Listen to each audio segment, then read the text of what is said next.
Merci Seigneur. Nous nous attendons à toi.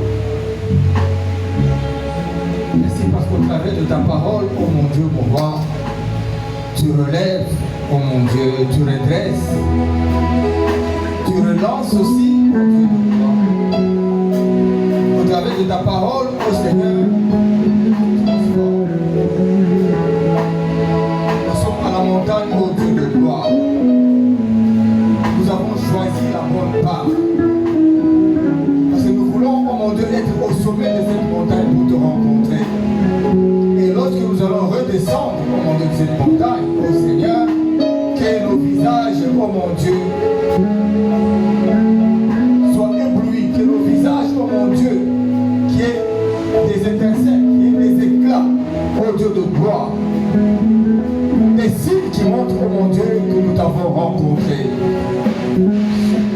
Ces instants, oh mon Dieu, sont des instants, oh mon Seigneur, que nous avons mis en priorité, oh Dieu, pour te rencontrer, pour t'entendre, oh mon Dieu, comme autrefois Moïse était à la montagne. Tu lui avais parlé, oh mon Dieu, mon roi, et son visage avait changé. Non seulement que nos visages puissent changer au travers de cette parole, mais que nos cœurs, oh mon Dieu, aussi soient transformés, que nos cœurs changent, et que tout notre être, oh mon Dieu, puisse revêtir la gloire de Jésus-Christ. Soit avec le prédicateur qui t'était choisi, moi, oh Dieu, d'une onction particulière, qu'il parle, oh mon Dieu, comme si c'était toi qui étais à la chair, que de sa bouche sortent, oh mon Dieu, mon roi, des flèches enflammées, oh Dieu de gloire, qui vont, oh mon Dieu, toucher les cœurs des hommes et des femmes qui sont dans cette salle, afin qu'ensemble, oh mon Dieu, nous puissions réaliser que réellement, pendant cette veillée, tu étais avec nous. Que le sang précieux de Christ couvre ces lieux, inonde ces lieux, que le feu de l'Esprit consume tout ce qui est ordure de l'ennemi, tout ce qui est, oh mon Dieu, contraire, oh mon Dieu, à cette réunion. Que tous les esprits humains, oh mon Dieu, fléchissent genoux, oh Dieu, devant la croix de Golgotha. Et que l'honneur, la gloire, la puissance et la majesté reviennent à toi, maintenant et à jamais. Merci Seigneur notre Dieu. Merci Seigneur. Amen, amen, amen. Mettez les amis ma voix, pour un besoin à bouquet, pour un besoin à bouquet,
Jérémie 1:9.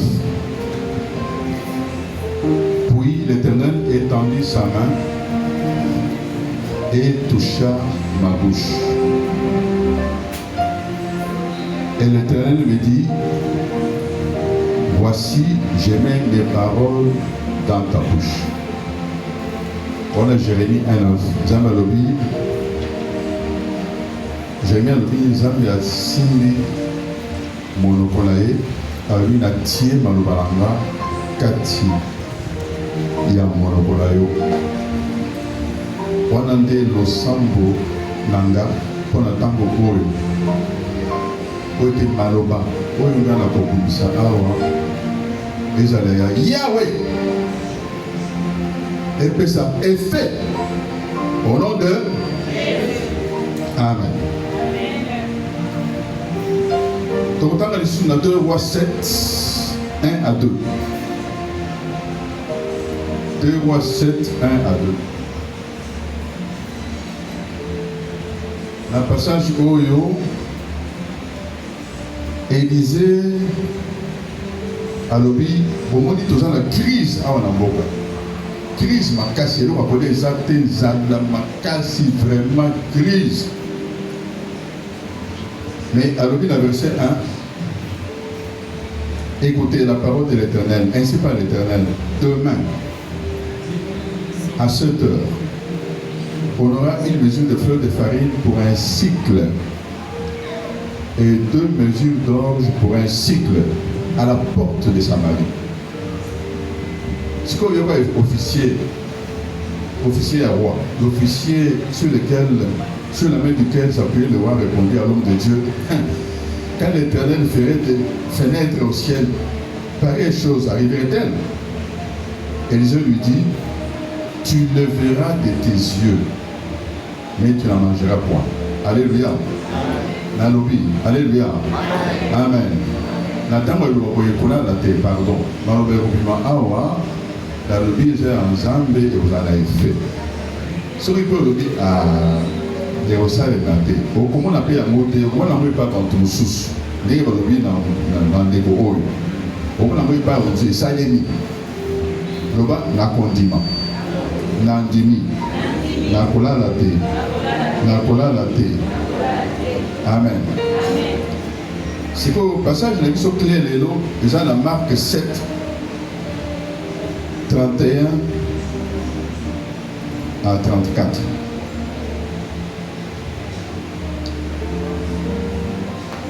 Thème de la mission Isali, ouvre-toi. Fous-moi, ouvre-toi. Marc 7, 31 à 34. Jésus quitta le territoire de Tyr et revint par Sidon vers la mer de Galilée, en traversant le pays de la Décapole. Le pays de Décapole, c'est le pays de 10 villes.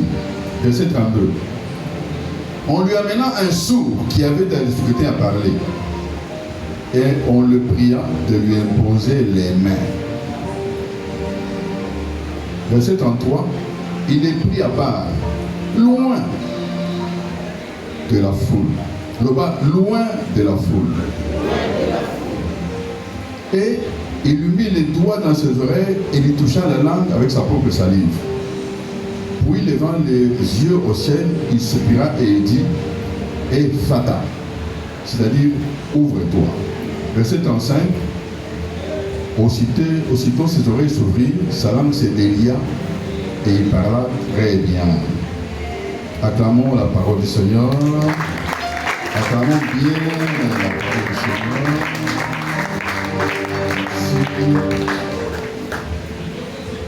Bandeko, j'ai parlé avec Papa Gilbert quand on était tout à l'heure au bureau.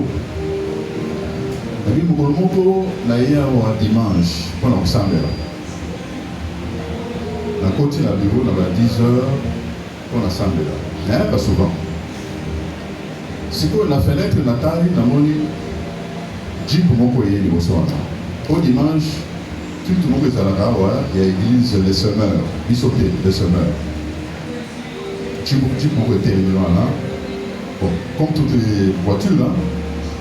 Mais la moni, GR la dit. Moura, à Kitiwa. Non, mais il dit là-bas, on va les portières.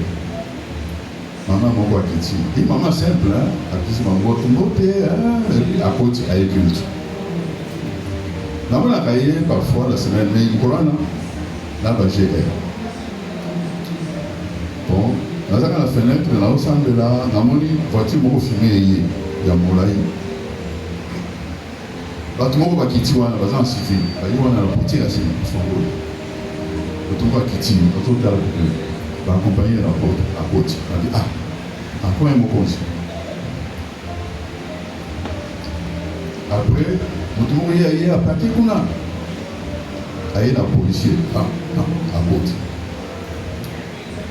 Le temps après, une semaine après ou deux, je posais avec le pasteur de cette église-là. Il me dit, et bien là, Dieu nous a fait grâce à toi là-bas, Konzi. Dans la 4 il m'en a parlé, 5 de 6. Après, je dis, Seigneur, mais chez nous, il n'y en a pas. Chez nous, ça fait peur. Il n'y en a pas. Là, on a raté, on a policier, on a militaire. Bon, Dieu nous garde, c'est vrai, mais honneur, l'autorité, il y en avait. Il y en avait, mais normalement, ils ont discuté. J'ai prié Dieu, c'est ce qui nous a conduit, qui m'a conduit aussi à ce thème. Toyi kozala kaka boyete. Toye na ouvre-toi, ouvre-toi. Fungwama ko, tozala kaka boyete. Fungwama, quel que soit l'âge de l'ango, fungwama. Amen. Amen. Là, je exemple de Soussou. J'ai parlé de moi, Yes, un cousin. À mon il va pas s'ébélé, comme il a 41 ans, Moussa Pensa, Malongate. Et puis paf, il rencontre quelqu'un lors d'une conférence à Lumbashi. Parce que nous on dit, Nazuyo, engagé à mener au Canada. La famille naïe, c'est quoi la salle au Canada, à Lumbashi, et en Afrique du Sud. Il m'a appelé dernièrement dans les 5 ans qui ont suivi. D'accord, au Canada, à Lumbashi, en Afrique du Sud. Bana nyonso au Canada. A Epsinga Tongi, Hôtel Moulaï, na Mongafula. Donc il a reçu une grâce accélérée qui s'est concrétisée. Ouvre-toi, mon pot et salamé, c'est la mélodie. A Epsinga, celui qui est le 17 janvier, Oya Tokutana.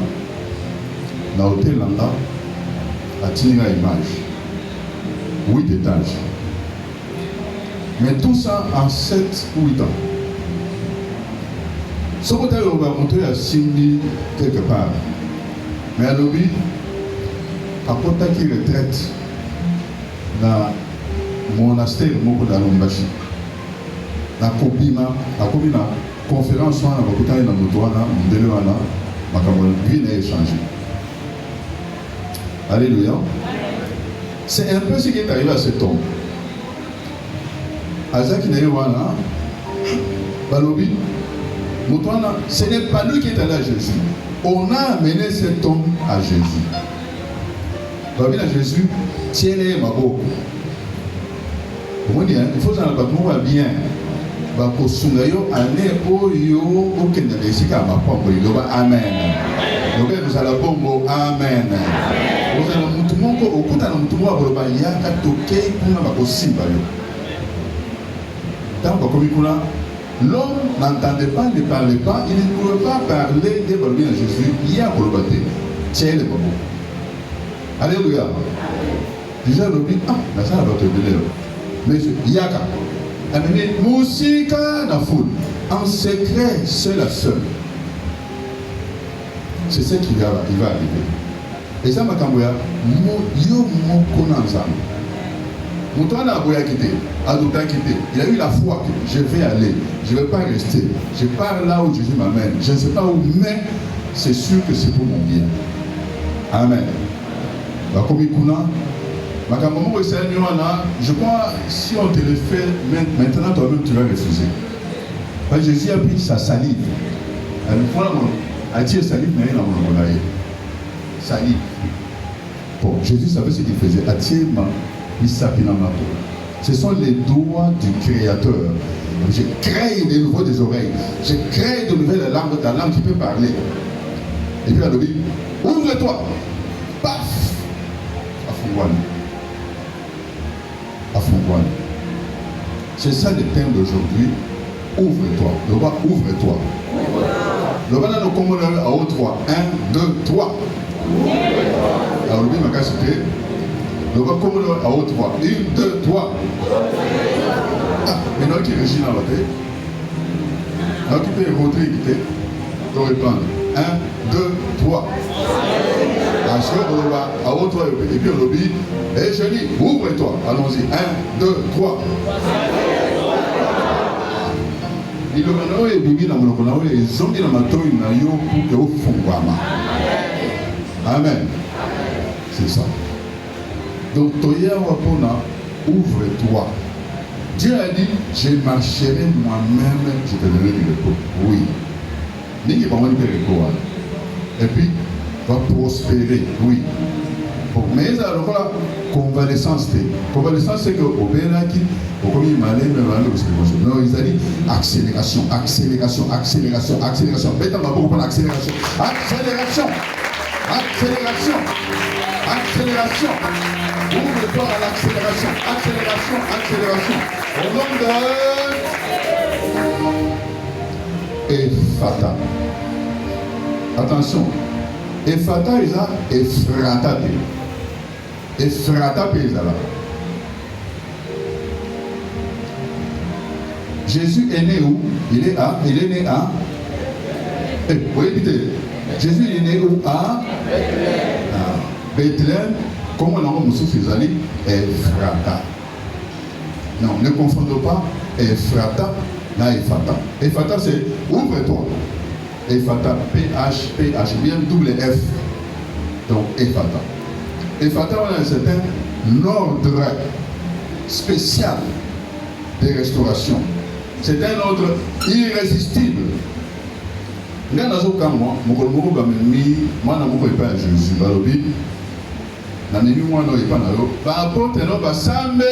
Ça ne marche pas. Or, un esprit irrésistible. Non. Les fatales de Jésus, c'est un ordre irrésistible. Irrésistible. Ah. C'est un ordre immédiat. Tout de suite. Accéléré. Et puis, je crois qu'on a un domaine, partout, partout, partout, partout. Restauration accélérée. Restauration accélérée. Restauration accélérée. Nous allons répéter, mais accélérée à haute voix. Restauration accélérée. Ah. Au nom de Jésus. C'est la fin des blocages. Cet homme était bloqué, impossible de parler. Mais ce jour-là, il était débloqué. C'est la fin de la captivité, la kangamaki, la kangaki. C'est la fin de l'imitation. Tu veux aller. Je ne sais plus qui avait donné cet exemple ici devant. Nyamabakangi, la Singa, à Rotam, mais à quelque part, il ne sait plus avancer. C'est la fin de la limitation. Fin des blocages. Blocage ici. Donc, il dit alléluia. C'est le basculement. Nouvelles opportunités. Oh, on a quitté. Alléluia. Sans précédent. Hein. C'est le passage à la fécondité, fécondité, fécondité. Pour le voir sécheresse comme source de la bénédiction.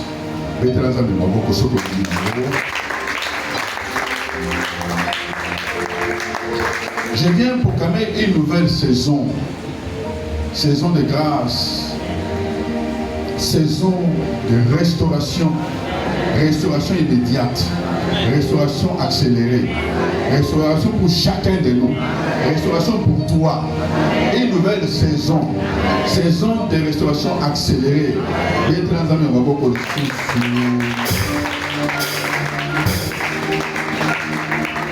Alléluia. Papa Abraham. Il est bloqué. Il était bloqué. À 75 ans, il est ici. Au Kosovo, il est mais toujours pas d'enfant. Toujours que, est-il que dans Genèse 3, 12, 3, 2, il a commis très riche. Il n'avait rien. Il est quand même devenu très riche.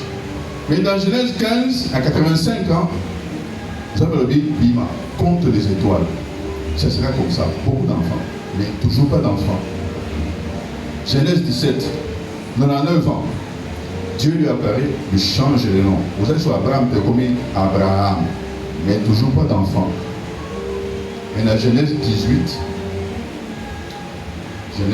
Wana, Zambé, Panayarobi, l'an prochain, au conseil maman, l'imitation ici, le blocage ici, Abraham assis maman, assis Mbappé à Botaba. Alléluia. Le Bangapé n'a commis fécond. Le Bangapé n'a commis fécond. Au nom de Isaac Penigimoko. Isaac Penigimoko. Dans Genèse 26, moi je suis Bilakako, mais Zala. Et nous appelons Isaac, famine, pour ça qu'il est en Égypte. Dieu lui a dit, ne va pas en Égypte, reste ici. La côté là ouvre toi et par eux. Est-ce que vous voyez dit que Isaac a fait un phénomène voilà. Il a semé, il a récolté au centuple. La Genèse 26, il devient riche. Il devient très riche. Il devient très riche. Il devient très riche. Au centuple. La Zotuna, alléluia. Ceux qui n'ont investi, n'ont kamati 1000 francs. Na salaire en pour la salaire commerce à 1000 francs. Ceux qui n'ont gagné au centuple, là vous avez combien? 1000 francs au centuple, ça fait combien? Il faut comprendre ce que c'est. Hein? 1000 francs au centuple, ça fait 1000 francs fois 100. Et combien? Quand il s'agit comme 1000 francs, au lieu de 100 000. Au quand même 100 000 au tiers de sous au centuple. Et vous avez combien? 100 000 fois 100, ça fait combien? Oh, calculez ça passe. 100 000 fois 100. 100 000 déjà 5 zéros, on va ici 2 zéros. Et combien? Donc 100 000 capable combien? 10 millions.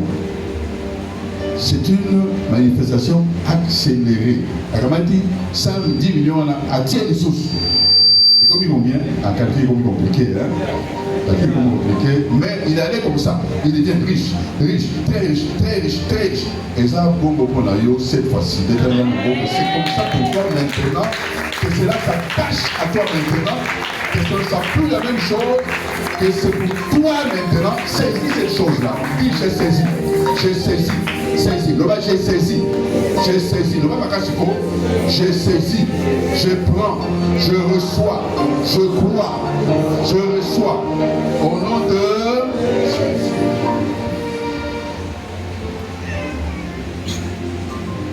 Anne a salé qui est le côté, apparemment, elle n'a pas lien, elle n'a pas pacte, apparemment, elle n'a pas problème. Mais moi, elle a dit, ça met là, 1 an, 2 ans, 3 ans, rien. Mais un jour, mon sac en zèbre, mon pataille, il a dit, alors, va, Dieu a exaucé ta prière. Et le point est, si ma maman, il y a pas si à sentir un mot, à dire pour dire, à bout de moi, après, à bout de combien encore? 5. À bout de 5. Vous voyez ces choses-là? Exemple, il y a ce que l'on a Zoa, Esaïe à Joseph. Joseph, un jeune. Abraham, c'était les papas, comme nous, ils étaient bénis et les autres. Mais Joseph, je parle aux jeunes maintenant. Les jeunes, vous êtes là. Est-ce que les jeunes peuvent acclamer le Seigneur?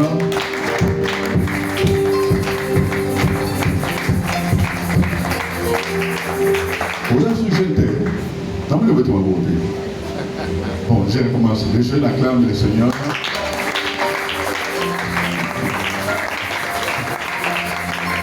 En tout cas, moi je te vois jeune. Bon, jeune papa. Jeune papa, c'est un jeune terre. Ah, c'est un jeune. Ah. Alors, Joseph, un jeune, 30 ans seulement, prisonnier. Babengi violeur. Il voulait accuser de viol. Prisonnier, esclave, hébreu à l'étranger. À combien de temps mon conseil, Pharaon a péci explication à rêve, a péci signification à l'amour, a péci comment il faut gérer le pays. La Kissi, le ministre, le président, roi, comment il faut gérer la crise. Nous soit calme. Parce que la Genèse 41-40, verset 40, le roi dit, je t'établis sur ma maison. Je t'établis sur la maison de qui? Donc le roi a sa maison. Je t'établis sur ma maison. Tu règnes sur ma maison. Et puis il a dit aussi, je t'établis aussi sur tout mon peuple. Tout mon peuple obéira à tes ordres. Accélération étendue. Et puis lui, mon trône seul m'élèvera au-dessus de toi. Verset 41. Je te donne le commandement de tous les pays d'Égypte. Joseph Azarawana, ils ont un prisonnier pour bien raser, changer de ligue à Sukoyo. Verset 42. Yoga. Alléluia. Pharaon a l'ongoli pété naïe comme ça, à tier Joseph. Et ça, comment on va Joie au Konziawa. Apprécié. Et puis, à tier, les colons à char. Et alors, quand les chars passent à genoux, à genoux dans mon tour. Ah, ma caméra sont les mêmes jours. Et puis, lui, sans toi, personne ne lèvera la main, même pas les pieds dans l'Égypte. Levez la main, descendez la main. Banda les lobbyons. Et puis, apprécier, je suis encore. Alléluia. Joseph a dit dans le déconaillé, Dieu m'a fait père de Pharaon. Père de Pharaon. La vie va conzibaza na sika oyo. Oyo kitele, la vie va conzibaza na sika oyo. Pour conzibaza na sika oyo. Cette fois-ci, Dieu va élever au milieu de nous des gens. Il y a des autorités au milieu de nous. Cette fois-ci, pas je fonde pour nous avoir conzibaza na des choses. Parmi les jeunes, il y a des bazali. Parmi les papas, il y a des bazali. Même Gaïa, il y a des lignes pour conseiller pour conseiller dans Sacré-Cœur. Pour conseiller Kitty cette fois-ci dans Sacré-Cœur. Pour conseiller Zongi dans Sacré-Cœur. Pour conseiller Komi dans Sacré-Cœur. L'ordonnance présidentielle de Kosala pour la Sacré-Cœur. La réalité ministérielle de Kosala pour la Sacré-Cœur. Comme il y a un batté, même dans le quartier, il y a un Ponayo, même dans le Wenze, il y a un Ponayo, pour conseiller dans Sacré-Cœur. Ma beaucoup de gens, ma beaucoup de gens,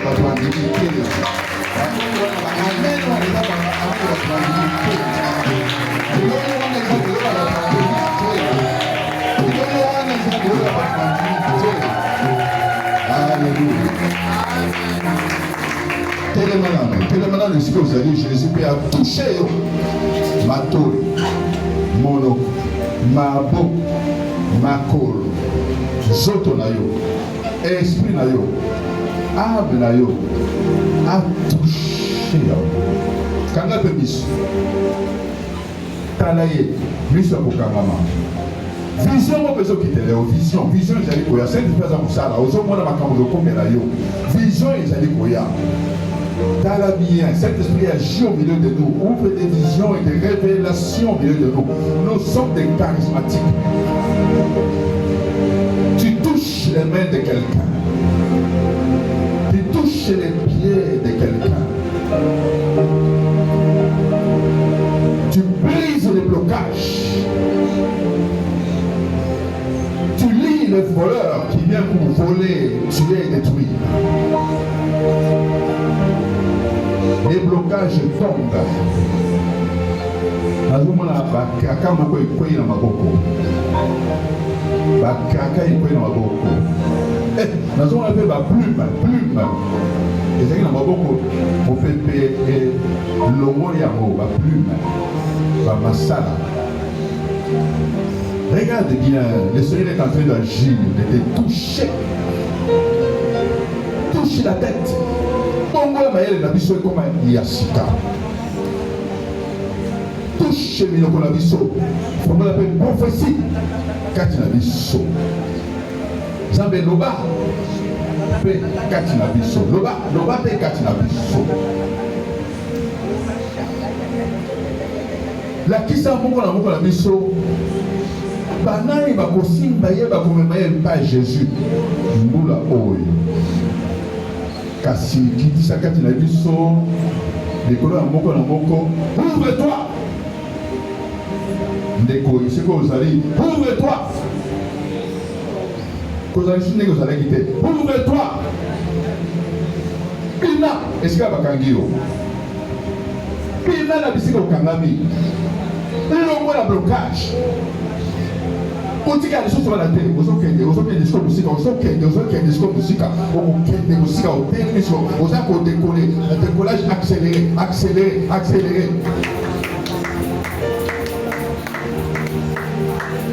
Kasi okotelemela sikoyo, oyo so akangaki, oyo apekisaki, oyo azengisaki na nsima.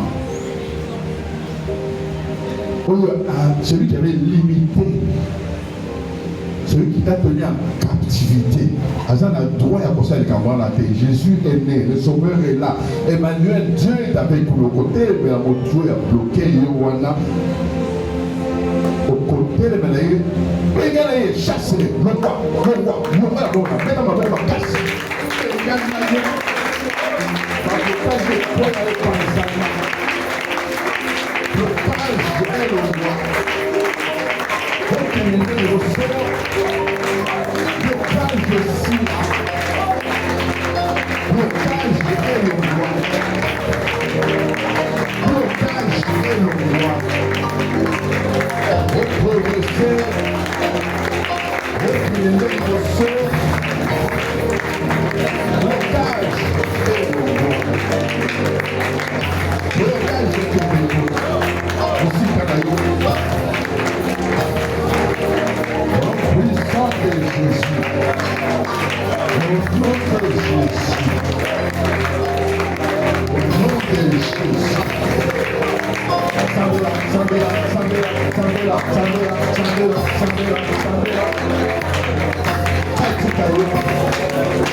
Et si nous avons la puissance, de manière accélérée.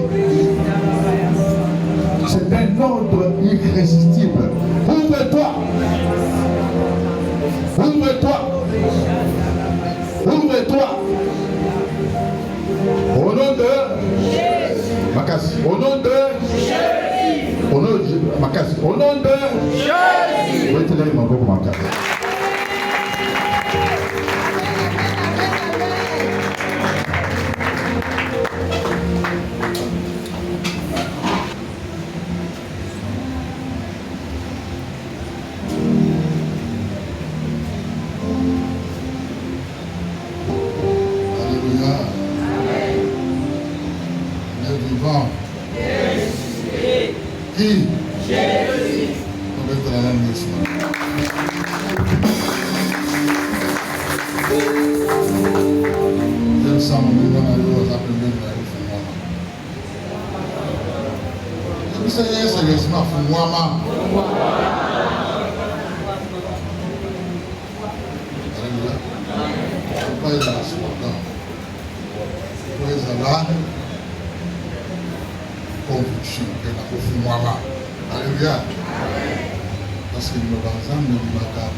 bombe na biso.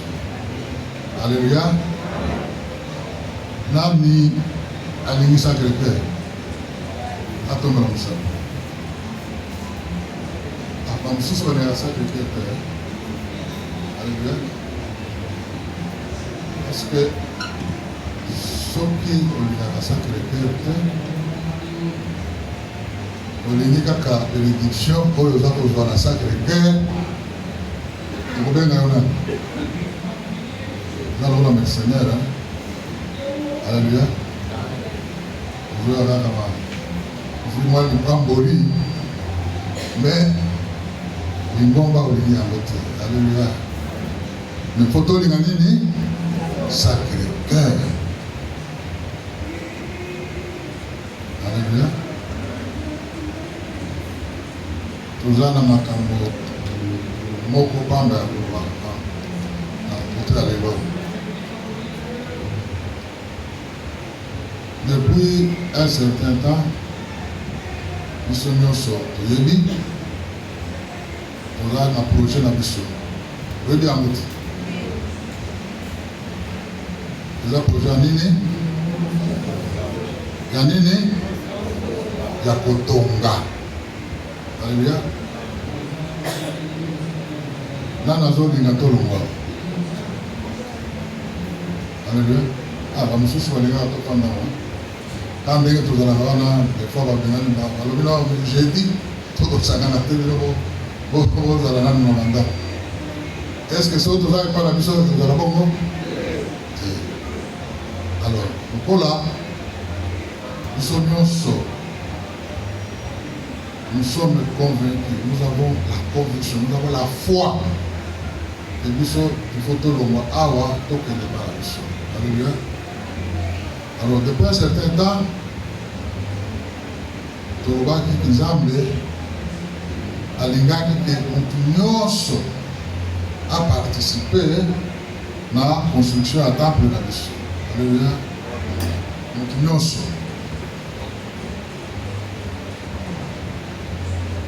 Oui, papa Berger a un petit peu de solution à Abraham. Vous êtes sur Abraham, non? Dans Genèse 12, nous avons initié 20. Alléluia. Genèse 12. J'ai appelé Abraham et il me dit, va, aidez. Quitte ton pays. Alléluia. Quitte ta nation, ta patrie. Quitte ta famille. Quitte la maison de ton père. Et aidez. Namboka oyo kala ko nakisa nini nakolakisa yo. Alléluia. Abraham akomi na mboka yango na Kana. Kama akomi na Kana akoti nini? Nzala. Alléluia. Famine akoti nzala. Akamati akimi ake na Egypte. Oyebi abona awo na Egypte. Ntango Nzambe ayebisi longwa amemi na mwasi na ye Sarai à l'époque est devenu Sarah amemi nani neve na ye Lot naba abiloko ya lisusu ekei kaka akomi na Kana nzala kaka akomi kuna Nzambe ayebisi non ce n'est pas là-bas. Oh là où moi je t'ai dit que je vais te bénir. Faut rentrer. Rentrer où? Dans le pays que lui a indiqué, la Cana. Parce que c'est là que moi je vais te bénir. Alléluia. Bénédiction est là. Alléluia. Bénédiction est dans la Sacré-Cœur. La bénédiction est ici. C'est ici où il y a l'élévation. C'est ici où il y a le mariage. C'est ici où il y a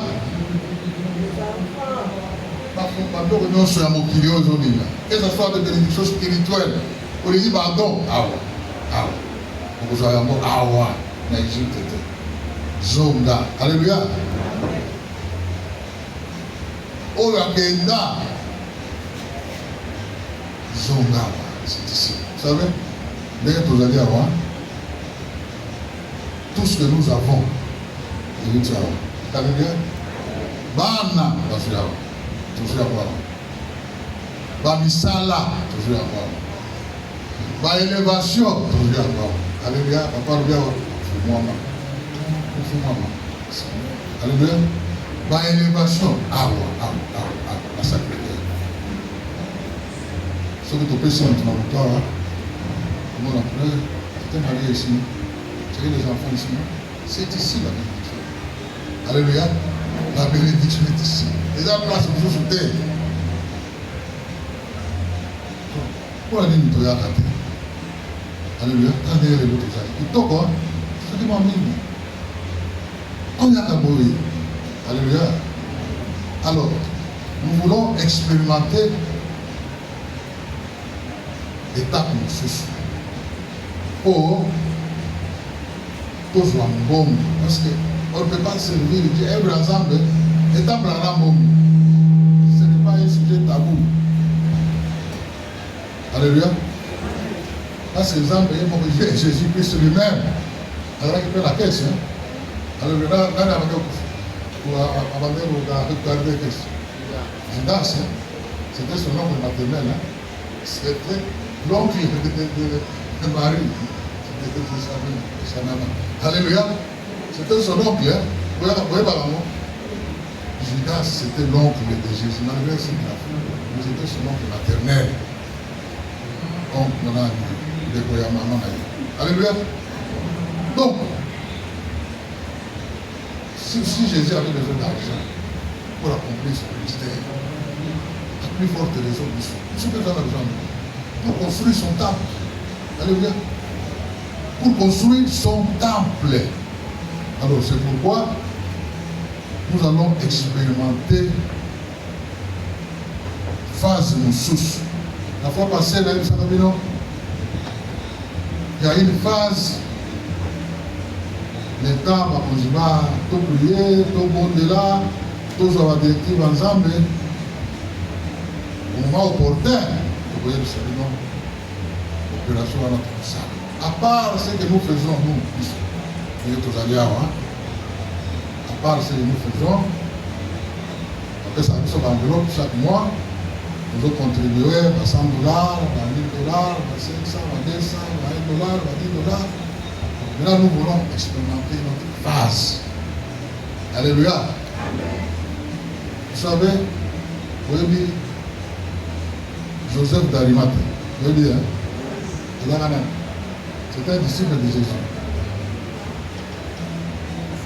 Joseph d'Arimathée, c'est un disciple de Jésus qui est vrai à secret. Alléluia. Avant il proposait le royaume à secret. Donc il s'intéressait des affaires de Dieu. Avant qu'on ait Jésus. Voilà pourquoi quand on a vomi Jésus, ici, il dit voilà, ça c'est le mal. Notre problème est que dans la vie d'ici, nous avons beaucoup de Joseph d'Arimathée. Oyo, a évraka cassé. Il a dit Jésus. Papa a levé la cause. En même temps, a quitté à Wana. Donc, Basa est belé à Wana.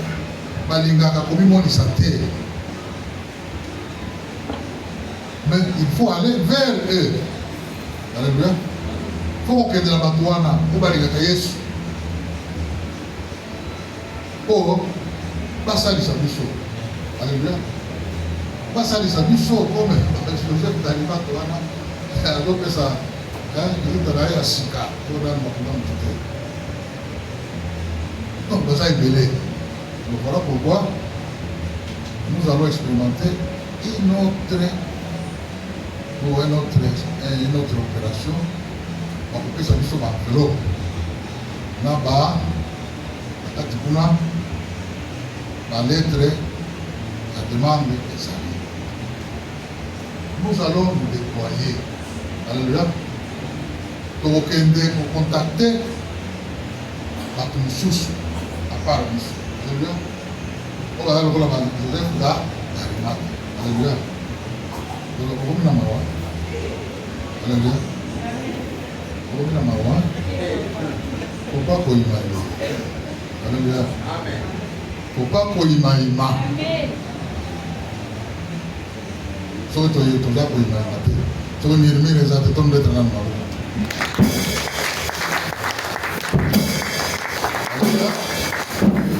tokokende kopesa na bato mosusu pesi toyebisi bango tote moke tozoconstruire temple na biso soki yo mpe okoaporte moi soutien na yo na oyo tozosala tolingi tosala mpona nzambe na biso. Alléluia. Mais kokende pamba te. Alléluia. Faut pas aller mbulu biso tozalaka na baaro minini komisatu mais moi j'ai pris des armes comme Abraham. Abraham est parti vers l'inconnu. Il va que c'est à côté. Il est parti vers l'inconnu. Donc, je m'appelle les gars là.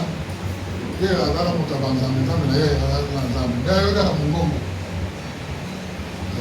Ok. Et là, il est parti. Vers l'inconnu, il va qu'il place à côté. Alléluia. Nous sommes comme Abraham. Vers l'inconnu. Mais nous avons une arme. Oyo Abraham a utilisé au biso peut utiliser la foi. La foi et la prière. Alléluia. Parce que on a mis balai, on a bien gagné. La clé passe partout. Alléluia. C'est la clé passe partout. Avec ce qu'on fait, ce qu'on s'embellit, ça porte tout. Alléluia. Donc on a une dans vos enveloppes, bondeli, bondela, salaoyo, sala. Parce que l'ennemi n'est pas content. Alléluia.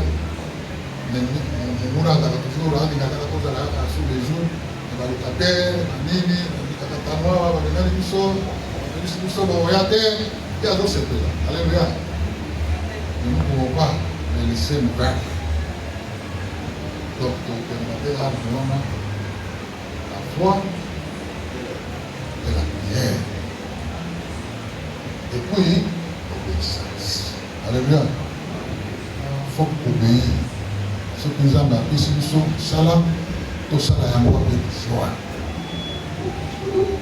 Tout ça avec zèle. Ce que tout ça, il y a mon Alléluia. Alors, kokende sur la question enveloppe, quand tu as conduit à mon assiette, alléluia. Ce qui au PC enveloppe nous a joué, c'est possible que peut-être les dates ont ça qui ont que yaka pour jouer contribution en gagne. C'est possible. Si vous avez dans ma boque, somba enveloppe, tiens, comment partenariat ou soutien extérieur. Ça, papa Gilbert a dit Oyo, et outil, banda. Alléluia. Et Oyo, outil, banda. Vous avez ma boque, quand tu as une enveloppe, on a côté. Oyo, tiaka. Donc, on a okuzongisa miwiti za oyo biso ndenge tosala oyo ya libanda faut kospecifie yango ke ezali donc euti banda comme ça quand je vais livre na ye akoyeba ndenge nini ye moko akenaka livre na ye ya kese. Alléluia. Donc osangisa te. Alors osenga pas Gabriel aya na enveloppe apesa biso nyonso ndenge tozali